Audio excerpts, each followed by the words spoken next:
Kindly note that the views and opinions shared in this video are those of the speaker and do not constitute advice given by Classic Private Wealth. Any advice given by Classic Private Wealth will be in writing in the form of a wealth management proposal. Classic Private Wealth is an authorized financial services provider. Good morning, everyone. My privilege this morning is to be talking to you uninterrupted for about an hour, I guess. If I had been a politician in America, the idea that I would be uninterrupted would now seem a little bit silly. It's interesting that he should talk about change and truth. One of the things that happened many years ago is that Adolf Hitler had this thing that the theory of relativity was wrong because it was thought up by a Jew, and therefore it couldn't be correct. And he had 100 German scientists sign a petition saying that the theory of relativity is wrong. And Albert Einstein had a very short comment on that and said that if I really was wrong, one would have been enough. Interesting how the truth stays the truth, even though that you may make a lot of propaganda. But in politics, of course, propaganda can be extremely effective, as we did see with Hitler. So I'm not going to focus on the politics of the day. All kinds of interesting things happening in the United States. All kinds of interesting things happening with the COVID virus making a comeback in Europe and so on. But I'm going to ignore that today for the specific purpose of raising our heads and just having a look at things that we already know about that will change the next 20 to 40 years very, very dramatically. So I thought that although the future is in many ways unknowable, there are certain things that are already in place, and certain trends that are already in place that will have a massive impact going forward. And in fact, we're going into 20 to 40 years of very, very significant change. So we have seen a lot of change over the last 20 years. I don't think the world looks like it did 20 years ago or 30 years ago, certainly. But 30 years from now, our current circumstances will also look unrecognizable. And if we don't adapt to these things and if we don't see this coming, then we'll be left behind, I guess. And I picked six things that I thought was important. And I'm going to start with demography. Now, demography is the study of births and deaths and the population in principle.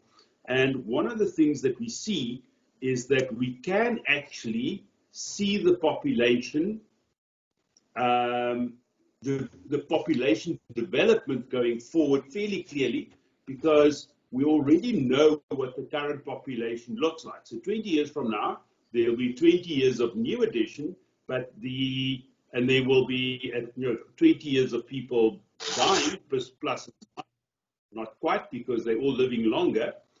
But we can have a very good estimate of what the population will consist of in 20 years' time. So let's quickly go to the graph of what we see in terms of the population. The way that demographers look at age is they actually set up a graph where for every age they have the width shows the population, and they typically have females on the right hand side and males on the left hand side. And what you can see, interestingly enough, is as you go forward, the older you get, the more female the population becomes, because women tend to live longer. But what you can see there is the population in 1950, the world population. Then in 2010, you can see that it's got a very different shape. So the interesting thing is that people designed in the 1950s and 60s, they designed systems for pensions, healthcare, etc., where they said it's about time that we looked after aging people. And if you look at that left-hand graph, you can see that it's dominated by young people, and you can see exactly that very bottom rung is very large. So it's the baby boom post the Second World War that's starting to come through.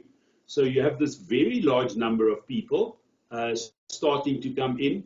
But apart from that, you see that there are very few old people and quite a lot of young people. Now, if you look at the same thing in 2010, you can see that the young people have become far fewer and older people have become a much larger share of the population, but it's still not dominated by old people. But if you look forward to 2050, you can see how that age goes forward and where older people become a much larger share of the population. Now, one of the problems with that is that the whole idea that you've got a lot of young people working and a small number of old people that are retired, let us have a pay-as-you-go pension system where the young people who are working will take care of the old people who are retired. Obviously, that scheme doesn't work as you get older. And one of the things that's happened is that we had a massive baby boom after the Second World War, and then we had a so-called baby bust. So from roughly 1965 onwards, in developed countries, we see that there has been a massive reduction in births. And one of the places where we see this most clearly is in Italy. So you can have a look, we can have a look at what the distribution looks like in Italy. So there you can see that the post-war baby boom is clearly visible, and those are now the people aged between 45 and 55, 45 to 60. So you can see there's a massive number of people 45 to 60, and they are about to go into retirement. But what you see at the bottom end is that they are a very small number of 0 to 4-year-olds and 5 to 9-year-olds. So what we'll see in 20 years' time is that we'll have a very small number of people working and a huge number of people retired. So that causes something unprecedented, actually, in the finances of especially governments. So if you think of Italy, Italy is one of the countries in the world with the biggest government debt as a percentage of its GDP.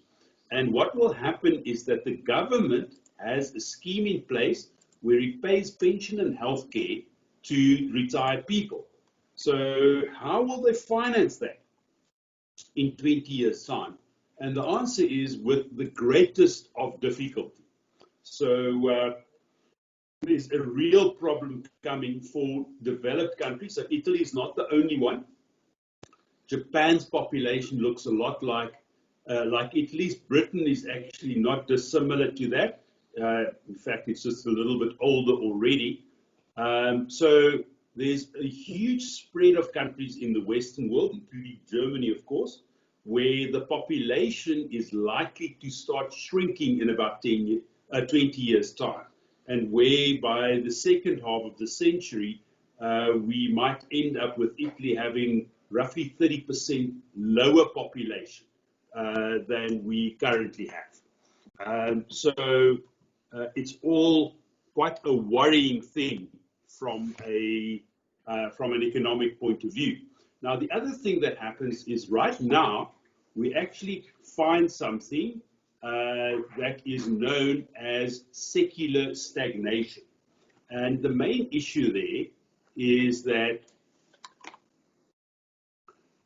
the main issue with secular stagnation is that all of those people who are in the 45 plus category want to save for their retirement at the same time.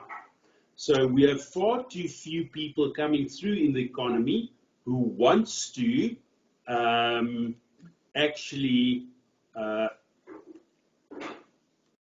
spend money and invest money, because that's typically what people do when they are in their 30s and 40s, even in their 20s. They get married, they have kids, they buy a house, they buy a car, they invest into furniture, etc. There's very few of those people around in the Western world, and there's a very large number of people who are coming up to retirement, and they are all realizing that the governments they have trusted in to fund their retirement probably won't be able to do that. So all of those people are very keen to save money. And therefore, what you get is too little spending and too much savings. So a surplus of savings in the world and a deficit of spending, too few people spending money. And that causes a huge problem worldwide. I want to just move on and have a look at the demography of two of the biggest developing countries in the world. So you can see, if you look at it, that you see two countries on the same graph there at the top. You see India is in green and China is in red. So what you can see is that the Chinese population doesn't look unlike the Italian population. So it's not quite as pronounced yet, but what you can see is that there are very few new young people coming through, and quite a large number of older people who will have to retire soon. So effectively what you're seeing is that the second biggest economy in the world, that of China, you also have this massive surplus of savings because of the fact that two reasons. One is the one-child policy that China had for a long time. But the other reason that we see worldwide in the developed countries is that the phenomenon we find is that prosperity and urbanization actually brings down the birth rate. So as soon as you allow people to become prosperous and to urbanize, the birth rate comes right down. Now, if you look at India on the left-hand side, you can see that starting to happen in India, but it's not nearly as pronounced yet. So you see new births are starting to come under control, but essentially you still have a fairly large population of people in their teens and their 20s that will come through over the next 20 years. So the other important issue here is that India will clearly become the biggest, the country in the world with the biggest population over the next 20 years, as the Chinese population ages and the Indian population comes through. But at least in India, you don't have the problem of secular stagnation in the same way that you have it in China. But one of the things that you see worldwide is that there's just too little spending around, and that causes interest rates to stay extremely low. So supply and demand, supply being savings and demand being investments. There's a lot of saving that wants to happen, and there's very little investment that wants to happen, and therefore interest rates are very low. They've become lower and lower over the past 20 years. But there's every reason to believe, if you look at these graphs, that interest rates will stay extremely low, at least for the next 10 years. So demography is something that we can actually see happening. We know it's coming, and it is very important to us. What I did want to do is to just quickly look at what South Africa looks like, and you can see that South Africa has already also fallen into the category of countries where new births are much lower. So we still have quite a small number of old people. So one of the reasons why not so many people died of COVID in South Africa is you can see that the population in general is quite large if you go to the under 40s, but quite small as you go above the 45 level. But that will change over the next 20 years. So over the next 20 years, we'll see a much larger share of the population moving into the 40 to 60 category, which are really the people who should be saving. And again, you see not too many people coming through at the bottom end. Now, this stage that South Africa is in is normally called the demographic dividend, in the sense that you've brought your birth rate under control, but you don't have a lot of old people yet. So effectively your dependency ratio is quite low at this stage of the demographic cycle. Now, the dependency ratio are all those people who are roughly above 60, so they don't contribute to the economy anymore, and those people who are below 20, so they're not of working age yet. So if you look at this graph, you see that our dependency ratio is at quite a low level, and that actually gives us an opportunity to do a good education because we can afford it, because we don't have too many old people to look after. We can spend a lot of money on educating the next generation and really rapidly develop the economy of South Africa. So South Africa and India in that respect actually looking very similar, so not looking like a developed country with the old age yet, but certainly having brought the birth rate under control. Now, there's one place in the world which doesn't look like this, and that is Sub-Saharan Africa. So if you look at Sub-Saharan Africa, you still see the old style classical pyramid. So you still see a very small number of people in the old age categories. So if you look at that 60 to 64 category, it starts getting very small, but the category 0 to 4 is very large. So you can see that on the African continent, we still have a rapidly rising population. The problem for the world economy is that African countries are not credit worthy, and therefore the savings, the surplus savings in the rest of the world that should flow to Africa to enable Africa to develop its economy is just not flowing. So, can't flow because of the lack of credit worthiness and actually the bad government in Africa. And to some extent, you have to say that this rapidly growing population is a symptom of the fact that Africa has not become rich yet. So over the rest of the world, there's been such large progress in becoming more prosperous that people are having a lot less children. That has not happened in Africa. So you can see that the African population is still rising rapidly, and the African population in 20 to 40 years' time will actually make up a much larger share of world population, because everywhere else the population will start shrinking, but in Africa it will still grow. But the main thing that I think we should understand here is that for the next 20 years in the developed countries, we will see a rapid aging of the population that would put massive pressure on the resources of governments in those developed countries, because the aging population, one of the things that's identified, is an absolute epidemic of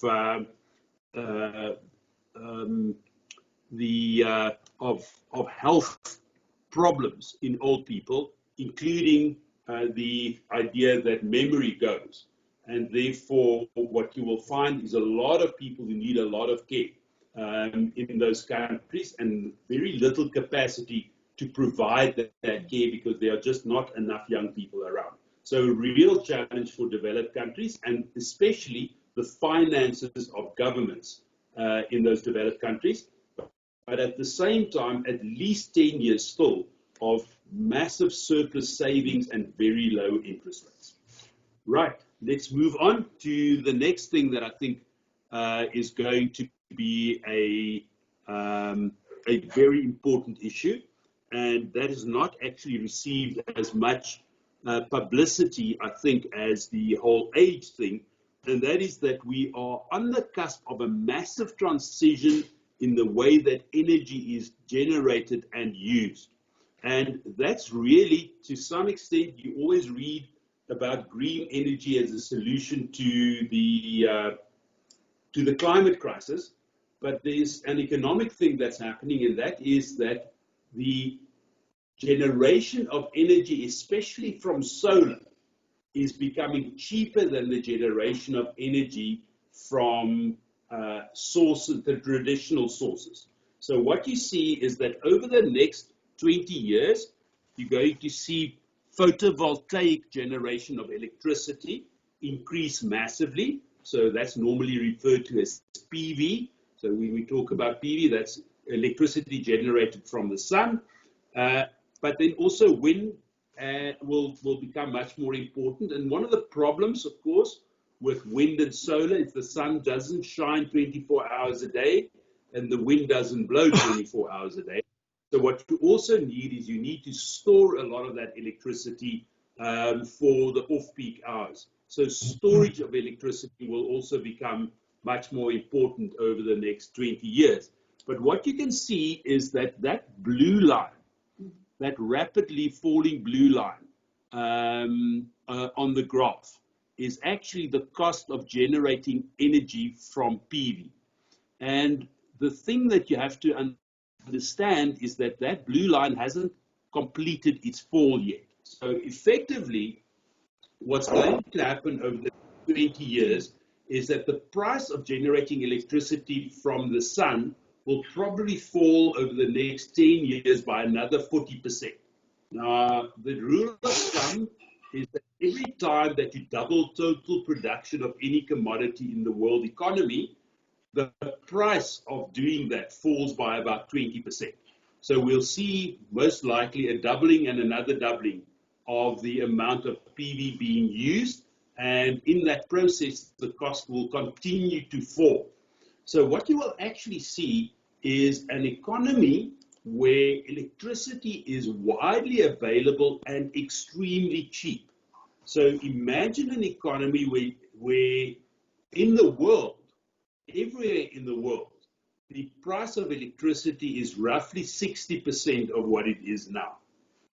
So where we all have become used since the 1970s to an economy where energy is quite an expensive commodity, we'll get into a situation where energy will become extremely cheap, but it will be electric energy. It will not be the energy provided by engines. It will be the energy provided by electricity, and it will be mostly solar developed. Now, one of the problems that you then find is, of course, that this is about to start having a massive impact on one of the biggest traditional industries in the industrial economy, and that is the oil and coal economy. So, in essence, what you see is oil. If you think about oil, for roughly 50 years, up to about 3 years ago, the biggest company in the world was always an oil company. And those oil companies are now shrinking and being replaced by tech companies as the biggest companies in the world. So oil as an economic resource is going to become less and less important.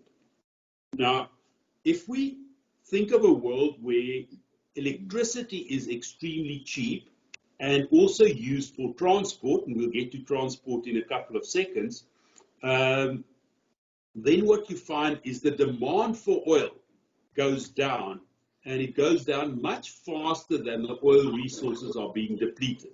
So you go back to a statement made many years ago by Sheikh Yamani, who was one of the founders of OPEC, and his statement was that the Stone Age did not come to an end because of a lack of stones, and the oil age will not end because of a lack of oil.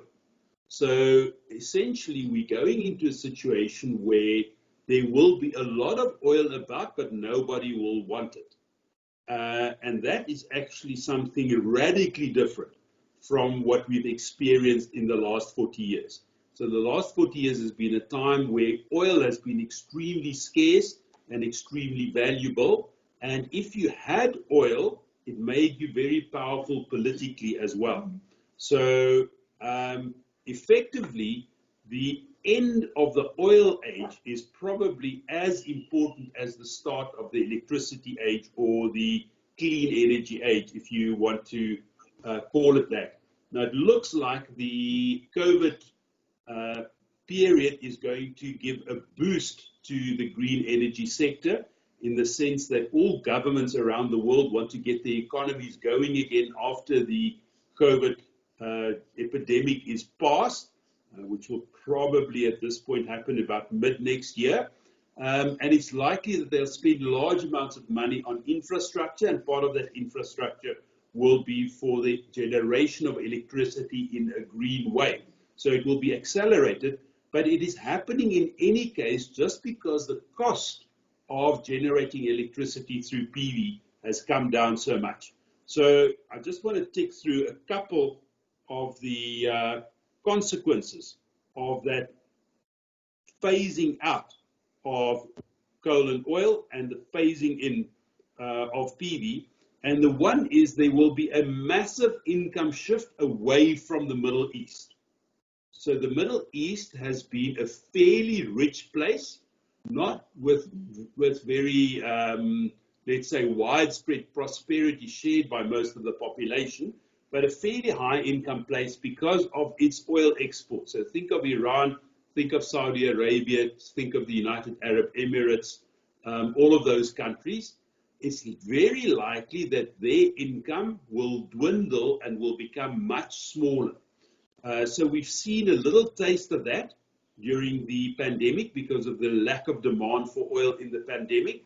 But in essence, what we'll see is that the political power of the Middle East will become far less because they will no longer be the purveyors of a commodity that the rest of the world just have to have. The other interesting thing to say about the lack of oil is that actually the oil price fall will hit hardest where the production of oil is the most expensive. So countries like Nigeria, for instance, where producing oil is a lot more expensive than in Saudi Arabia, will be hit first. And also, actually, America is now a big producer of oil and gas, but they're a high-cost producer. So the oil boom that we've seen over the last 10 years in America will come to an end, and they will also they will stop producing much of the oil that they're producing now, just because they are a too high-cost producer of oil. Now, what does that mean from an investment point of view? It means that the price of oil is likely to stay under pressure. Now, that doesn't mean that it's a one-way downward road for the oil price, but gradually over the next 20 years, the price of oil will reduce and the importance of oil will diminish. Now, one of the things that happen in life is that life is not fair. So when I had hair at school, I was told to cut it short. Now that I can wear my hair as long as I like, I don't have hair anymore. And it's very likely that South Africa will have a big oil strike off the south coast of the Cape and have plenty of oil available just in time to see that oil is no longer nearly as important as it was in the past. So the other very interesting thing about the oil, about the production of electricity, is that PV is a technology that lends itself to distributed production, meaning you don't have to have large farms of electricity generation. You will have those as well to put electricity into the grid, but you can actually produce electricity with PV everywhere you go. So it's likely that every home will produce a large portion of the energy that it consumes for itself, and it will actually store electricity on site. Because one of the things that's happening is that as we transition to the electricity economy, the storage of electricity is becoming much cheaper and much more efficient. Huge amount of research going into that. Now, again, one of the other big problems that people talk about a lot is the fact that the world is going to have a fresh water problem, that the rivers in the world won't deliver enough fresh water. In South Africa, certainly being a dry country, that is an issue. But the thing that you have to understand is that the main input into turning seawater into fresh water is actually energy. So if energy becomes ubiquitous and cheap, then fresh water will be easy to generate at the coast. So for South Africa, that actually means that we need to shift our development away from the two biggest cities in the world that are not situated on big rivers, Pretoria and Johannesburg, and we need to shift development towards our coastal cities because in those coastal cities we will be easily able to generate enough fresh water, first of all for human consumption, but then as well for agriculture. So fresh water also becomes quite cheap if you can generate electricity in a cheap way. So a massive transition happening in the energy field, and it's actually very important for investment markets because a significant sector of established financial markets worldwide, the energy sector, will all but disappear over the next 20 years. Then the third thing that I wanted to focus on is that with the transition away from fossil fuel energy, we also see a complete transition in transport. So if we're looking at transport, the first thing that you will see is that electrical cars are starting to appear across the world. In the coming year, between 2 and 5% of all cars sold worldwide will be electric cars, fully electric, and that will rise rapidly over the next 10 years. So in 20 years' time, it's likely that no internal combustion engines will be put into new cars at all. All new cars will be fully electrical.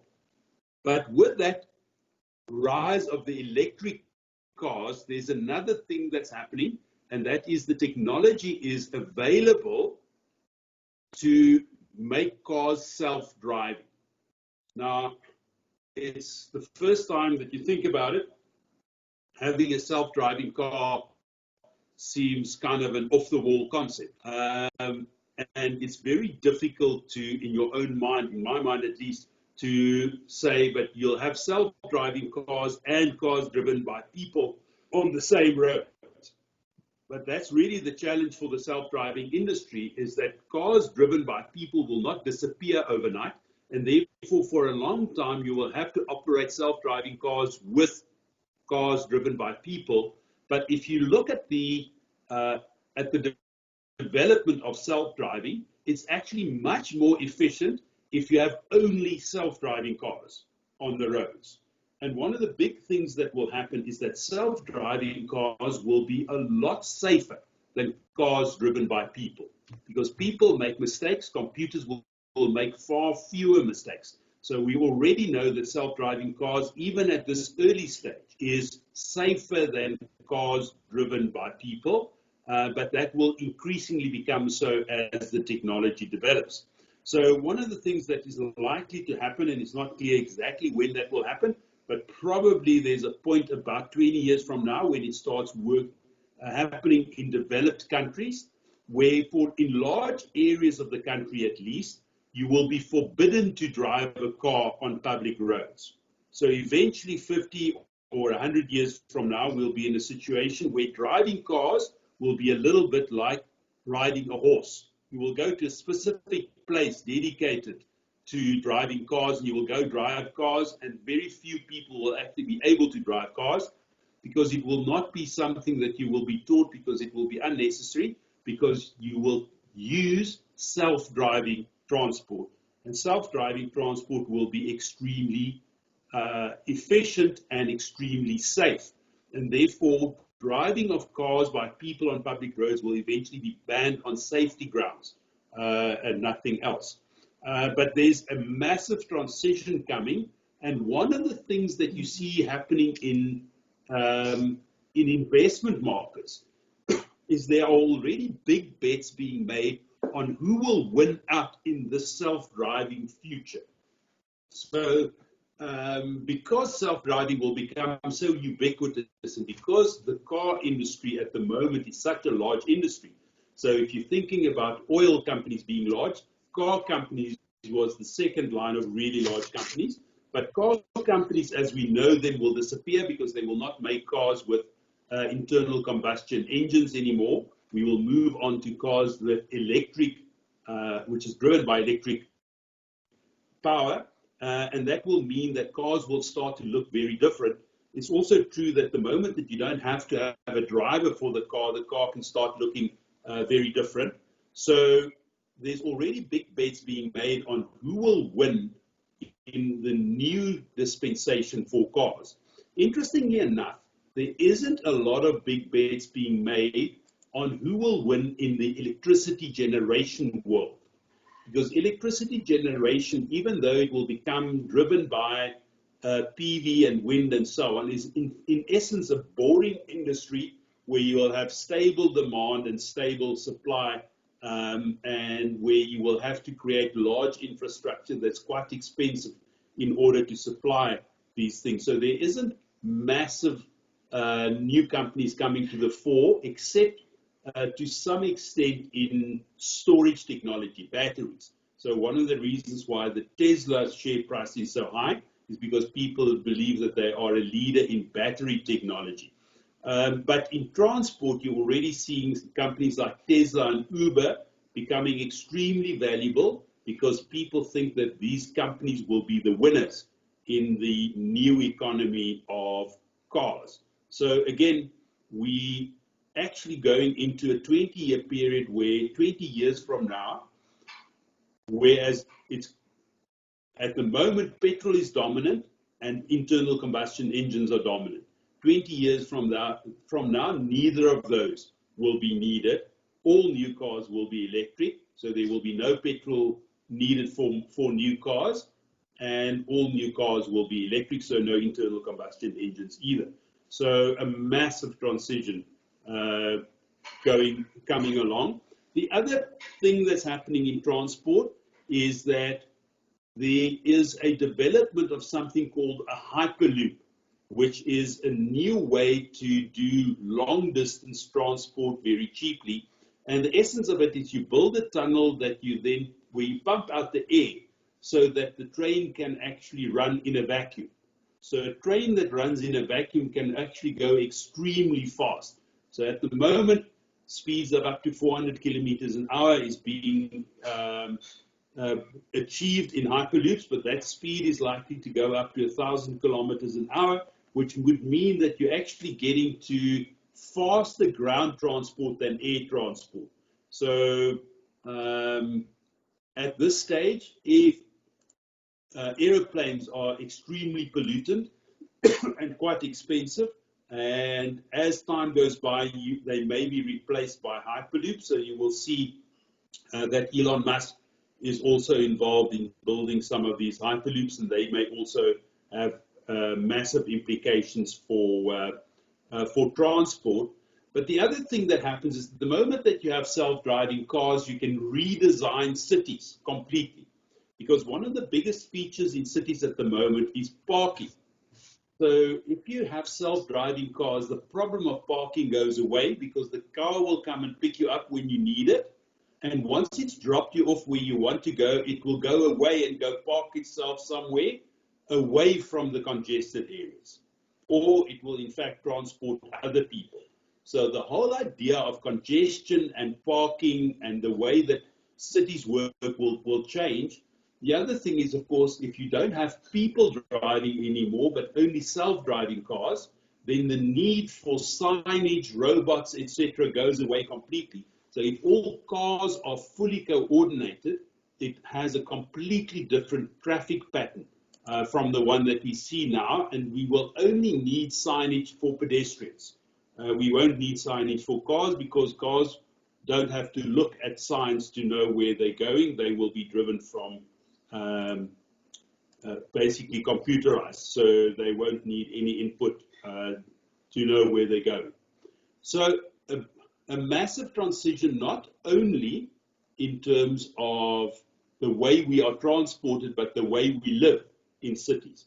One of the things, just as an aside, if you're in a self-driving car and you have a bed in that self-driving car, you can actually work in one place and live in another place and actually sleep while you are being transported from the one to the other.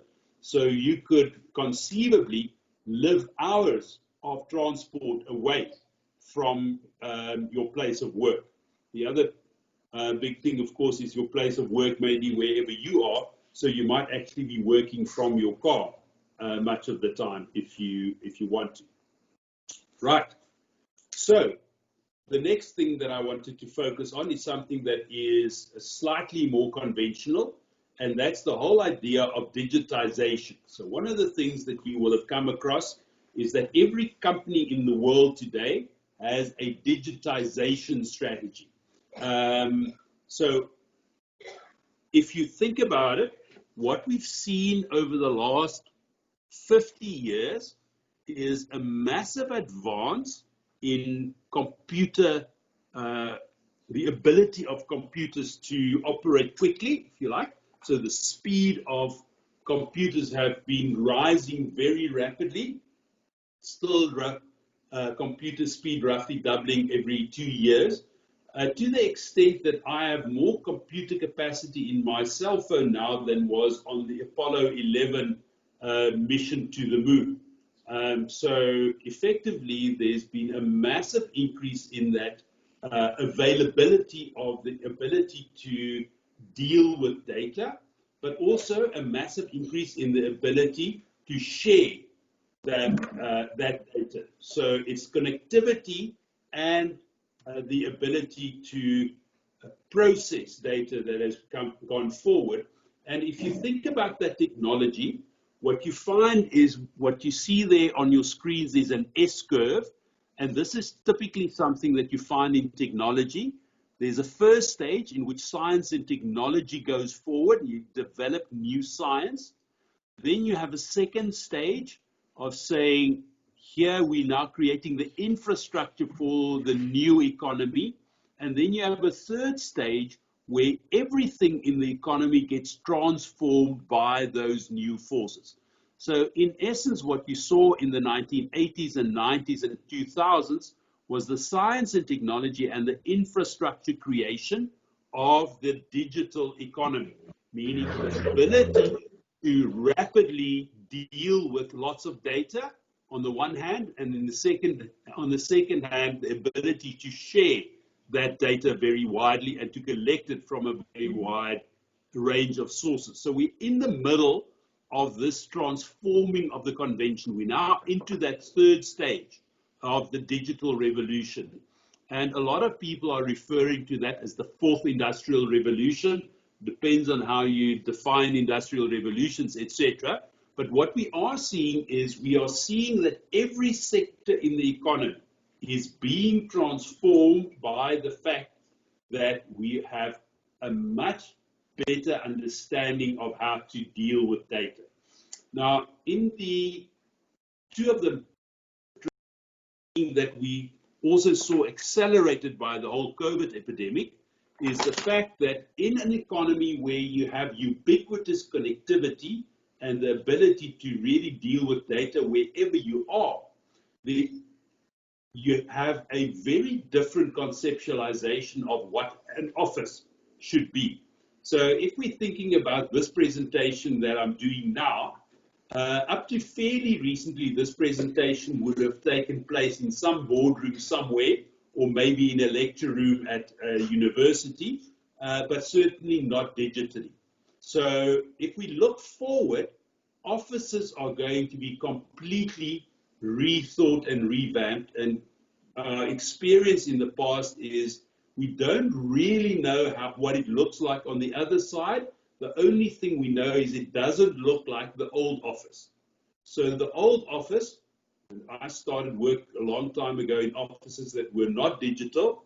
You actually, each person had his own or her own office. It was mostly his, actually. So each worker had his own office, and there was a typing pool, which was actually mostly female, and you would send stuff in files to the typing pool and then receive it back after tea time, where everybody would have tea together. And at that stage, you could deal with workers by making them pitch up at work. Now, one of the big things that we need to understand is that in the digital age, even though you pitch up for work, you may be spending your time on social media while you're sitting in the office. So the fact that you are present physically doesn't mean that you're present mentally. So apart from the physical issue of are we together or not? The next issue is, what are you doing when you are together? So effectively, the whole idea of the office and of office work, which is a large thing worldwide, so cities are built around offices.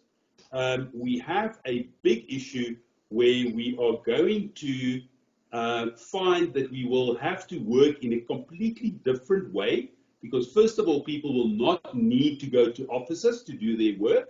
And secondly, we will be in a position where the measurement of what people do will need to become completely different, because having people present will no longer be a measure of are they working or not. So we will have to completely change the way we design and use offices, but also completely change the way we design and use companies, because the work will be done in a completely different way. The other issue, of course, that we've seen make massive progress during this whole COVID thing was retail in an online way. So the idea that you would actually order things over the internet and have it delivered to your home. Of course, South Africa is way behind the United States. In America, if you are living in New York, you are ordering anything from Amazon, you get same day delivery. So retail has become extremely efficient, but it also means that the way retail happens will completely change over the next 20 years. Now, again, that's a trend that is already in place, but it will accelerate. So the whole idea of malls and office buildings as the places where people come together to either work or to sell and buy stuff will change radically. Again, we're not 100% sure of what it looks like at the other end, but the one thing we know is it looks very different from what it looks like now. And both offices and retail will become much more of a place where you will mix socially and where you will get entertained rather than to work.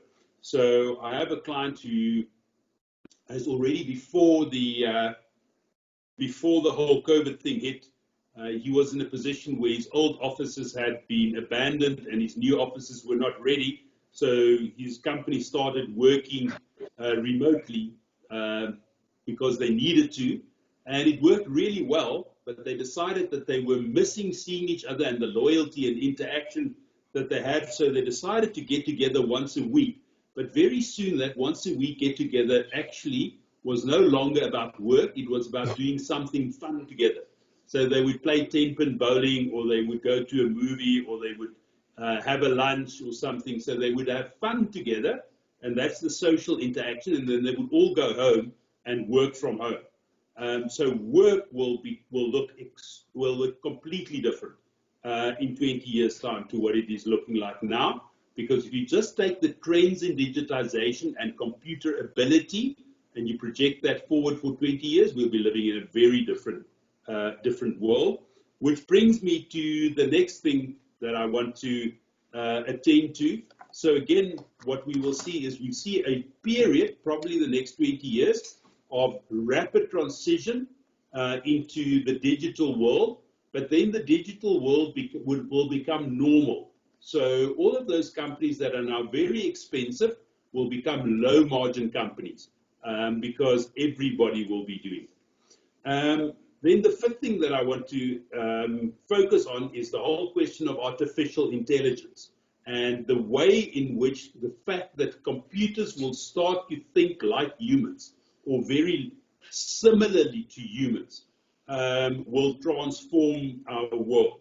And for the last, I guess, 100 years, one of the most highly remunerative things that we could do has been the intellectual professions, if you like. So some of the most highly paid jobs in the world are accountants and lawyers. But accountants and lawyers,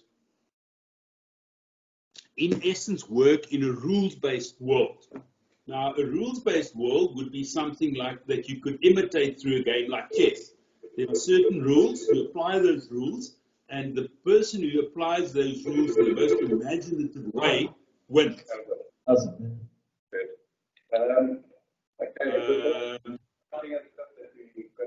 Mark, Mark, can I ask you a favor? Just turn off your mic. Sorry. Thanks, man. Effectively, a couple of years ago, there was a big game of chess between Garry Kasparov, then the world chess champion, and a computer named Deep Blue. So that was the supercomputer at that point developed by IBM, the world's most powerful computer. And what happened there is that the computer for the first time beat the human at chess. Meaning in any rules-based game, computers will be better than humans. Now, the law and accounting and a lot of other things are really rules-based games that we play every day, and we pay people a lot of money to play that game well. But in the future, we are likely to have computers playing those games on our behalf rather than humans, because computers will just be better at that.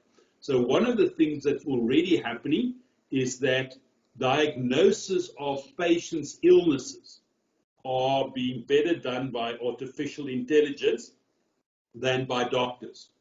So effectively, it's very likely that in 20 years' time, if you have some kind of ailment, you will have it diagnosed by a computer rather than by a human.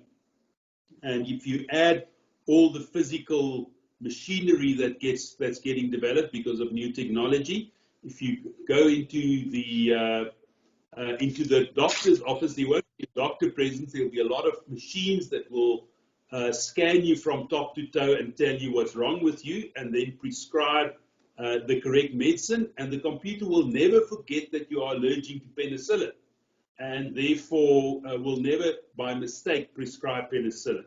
So effectively, a lot of things that are regarded as extremely intelligent work at this stage will become taken over by computers. So actually, there's a big debate in economics about not only artificial intelligence, but robotics as well. If you add robotics to that, already what we're seeing is any physical work that is being done in a very specific physical proximity is typically better done by computers and robots than by people. So most of a BMW today is being put together by a robot rather than a person, but actually sewing is still done by people. So certain things still quite difficult for computers and robots to do, but actually that goes away. And one of the big debates in economics is about what does this mean for the future of work?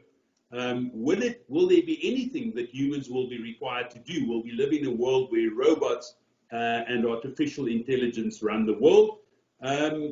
Not clear that we'll go that way, but what we do know is that some people will become much more valuable because they will do the work with the aid of artificial intelligence, and other people will become a lot less valuable because artificial intelligence will be able to replace them. So effectively, it actually plays into this whole world where the leaders take everything and everybody else gets left with nothing. So if you think about music, for instance, 200 years ago, if you needed music, you had to have physical musicians do it. Today, I can listen to the best musicians in the world, well, actually not only the best musicians in the world right now, but any of the best musicians over the last 50 years, and I can listen to those musicians whenever I like.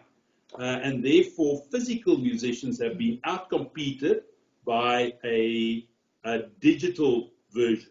And other work will start to look like that. The top people will make a huge amount of money because they will have AI on their side, but the normal run-of-the-mill lawyer will no longer have a job.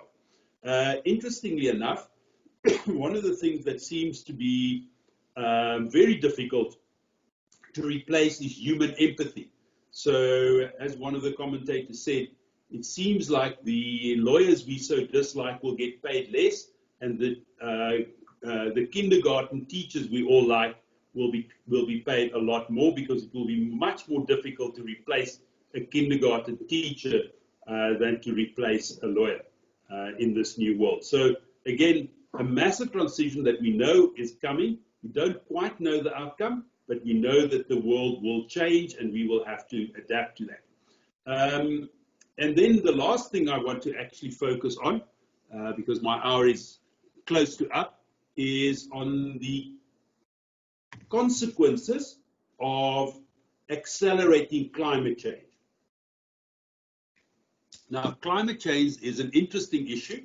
One of the things that we saw in tobacco is that the big tobacco companies had a campaign early on when it became clear that tobacco is not helpful to your health. They had a big campaign to sow uncertainty about the fact that tobacco is bad for you. And again, the big oil companies had a massive campaign to sow uncertainty about the fact that CO2 released into the atmosphere will lead to climate change. Now, again, today we don't actually need to know any of that. We can just look around us and see that the climate is changing. And the one thing that I am fairly convinced of is that there isn't enough political will to act quickly enough to stop the continuing trend of climate change. So what we need to prepare ourselves for is a world where climate change happens and where it's actually accelerating. Now, one of the consequences of climate change is the fact that we actually see rising sea levels. So there you see a photograph of people who are being swamped. Now, if you look at the world population right now, a very large portion of it live in cities close to the sea. And most of those cities will actually be underwater. So if the sea level over the next 100 years were to rise by 5 meters, which is roughly what the climate scientists tell us, I've got a photograph there of Cape Town and Table Mountain, and I was just wondering exactly where the high water mark sits when if you have a 5-meter rise in sea level. Because I'd like to have a beachfront cottage in Cape Town, but it seems like those 3 buildings of flats right there up against Cape Town, against Table Mountain, they may be beachfront properties in 100 years' time. So maybe we can buy some beachfront property cheaply if we know exactly where the high water mark will sit. The point really is that there will be a massive investment needed in cities to not only change the cities to deal with the new way that traffic would work and the new way that offices and retail will work, but also the new way that they need to protect themselves against rising sea levels.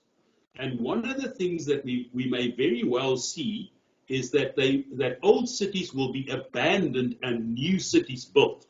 So one of the things we saw in Dubai specifically is that a massive city arose in a very short period of time. And because it was conceptualized as a massive city from day one, it's actually a very efficient city. So it may well be that large cities that are currently quite inefficient gets abandoned and that new cities get built. And it's something that is being done in developing countries much more so than in developed countries.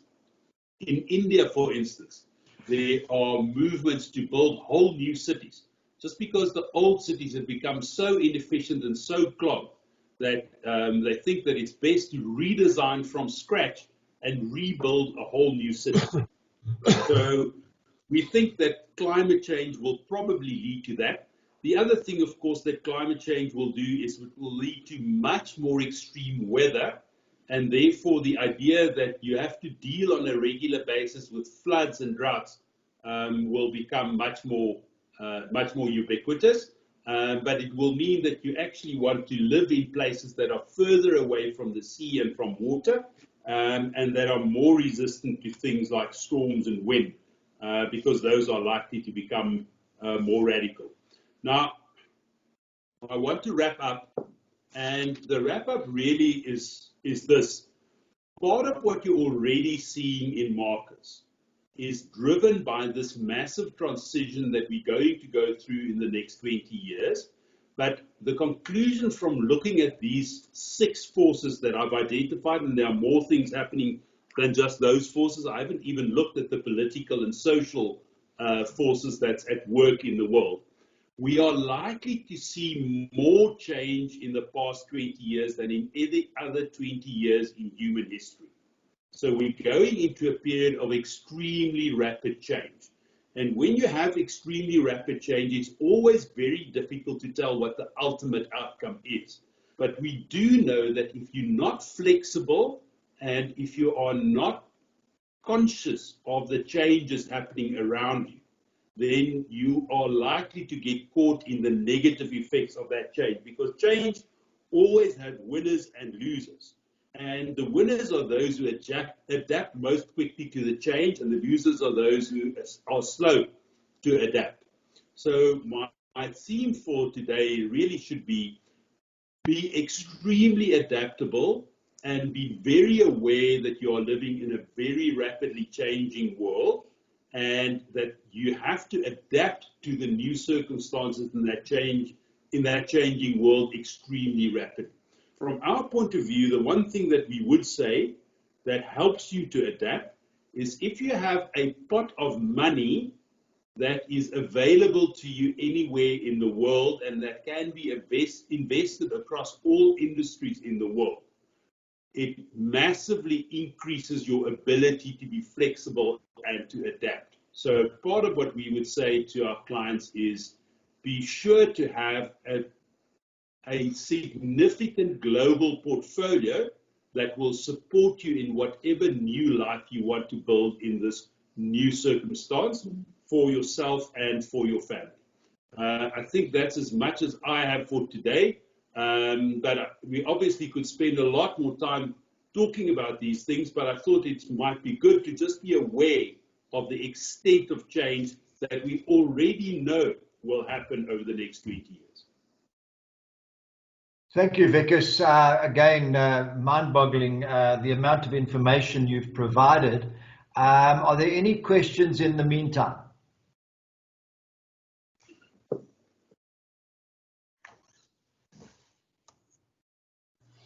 Lee, Keith, yeah. Because I'm interested in the energy section. Yes. You listed solar, wind, nuclear, oil, and gas.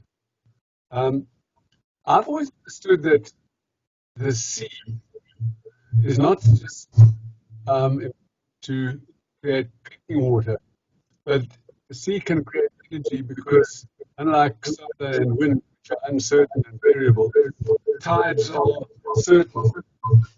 But you didn't mention, and I know I've read somewhere, that the problem with using the sea to generate energy using tides is limited because they have to be driven by electricity, which is too expensive, so it doesn't work.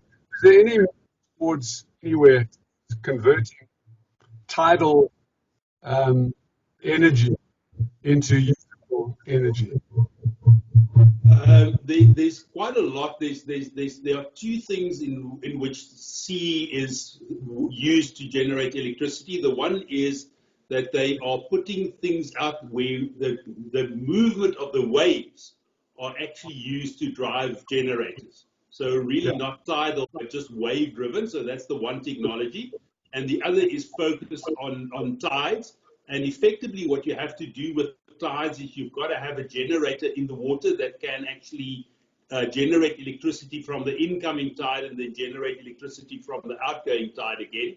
And I've actually always been amazed that it's not more efficient and that it isn't a bigger issue in terms of the generation of electricity. But the practical answer is there's a lot of research going on, but the cost of that electricity is still quite high at the moment, and I'm not quite sure why, but the cost is still very high, so it's likely to only come along when electricity generated by sunlight is already extremely cheap. So the thing that we know of that is already cheaper than the oil and gas sources is really the PV, and to some extent the wind. Wind has also become cheaper. But the big thing is really the sun-driven energy. We know that in 20 years' time that will be really cheap, and that it will surpass other sources of fossil fuel sources. But it may be supplemented, and one of the things that the scientists are talking about is to say that energy generation in future will be much more diverse.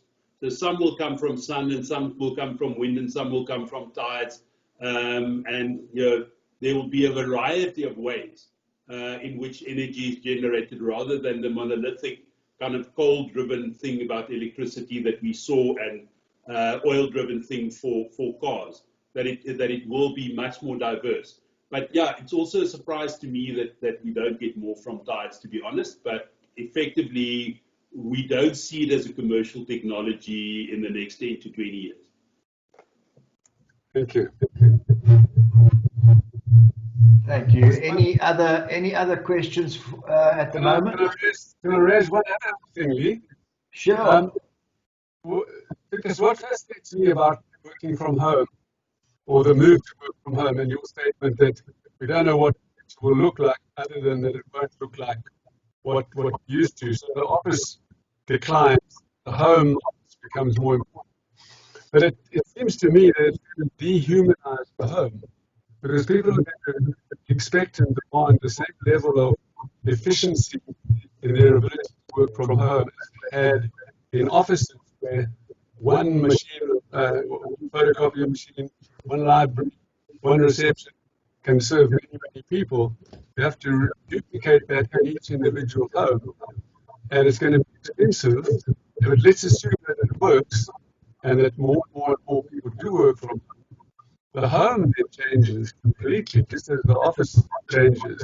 The whole home environment changes, and I'm not sure that that's going to be easy to manage. Yeah, I think that one of the issues that we've seen in the home environment is the whole question of children and dogs and all of those things that you would normally have in the home interfering with work. So to some extent, it has humanized your office, because the office is now filled with people and things that you wouldn't normally expect in your office. Just in terms of the infrastructure, what happens is that we're already seeing that most of what we're doing is now cloud-based, meaning you work on your computer and you store it in the cloud. So there's no longer this physical computer that works. Photocopiers, for instance, will not be needed at all very soon, because we just won't work with paper. So effectively, the whole idea that most of the work you do will actually reside in the cloud means that you can actually work from anywhere. But I think that it leads as much to a redesign of the home as it does to a redesign of the office. So one of the things we're already seeing with the whole COVID thing is there's a massive demand for more living space. So people are trying to move to places where they have more space in their homes, so that they can dedicate a part of that space to being the office.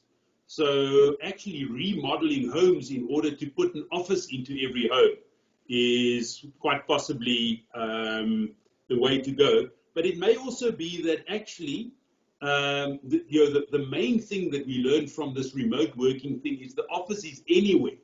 So the office doesn't have to be in your home. It can be elsewhere, but it doesn't have to be a centralized place.